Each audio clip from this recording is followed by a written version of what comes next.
நம்ம இந்தியாவுக்காகவும் மக்களுக்காகவும் தினசரி உழைக்கக்கூடிய இந்தியன் ஆர்மிக்கும் டிஃபென்ஸ் போர்ஸ்க்காகவும் மரியாதை செலுத்துற விதமா இந்த ஒரு நிறுவனம் அசத்தலான ஒரு செயலை பண்ணிருக்காங்க. அது என்ன அப்படின்றத நாம இந்த வீடியோல டீடைலா பார்க்கலாம். அதாவது சென்னையில இயங்கிட்டு வரக்கூடிய இட்டாஜை மெரைன் இன்ஜினியரிங் சர்வீஸ் இந்த நிறுவனம் என்ன பண்ணிருக்காங்க, நம்ம இந்தியாவுக்காக உழைக்கக்கூடிய இந்தியன் ஆர்மி மற்றும் டிஃபென்ஸ் போர்ஸ்க்காக ஒரு மரியாதை செலுத்துற விதமா கடலுக்கு அடியில போயிட்டு நம்ம இந்தியன் பிளாக கையில ஏந்திக்கிட்டு ஒரு மரியாதையும் செலுத்தியிருக்காங்க. இந்த ஒரு வீடியோ இணையத்துல பெருமளவு வைரலாகவும் ஷேர் செய்யப்பட்டு வருது. நிறைய மக்கள் இந்த ஒரு மரியாதை செலுத்தியதை பாராட்டிக்கிட்டும் இருக்காங்க.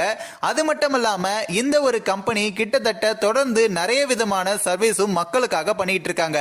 இன்னொரு பக்கம் பாத்தீங்கன்னா இது ஷிப்பிங் லைன்ஸா இருக்கட்டும், மெரைன் இன்ஜினியரிங்கா இருக்கட்டும், இப்படி பல விஷயங்களை இந்த ஒரு கம்பெனி மக்களுக்காக கொடுத்துட்டு இருக்காங்க. அப்படி இருக்கும் பொழுது இவங்களுடைய இந்த ஒரு செயலுக்காக நிறைய பேர்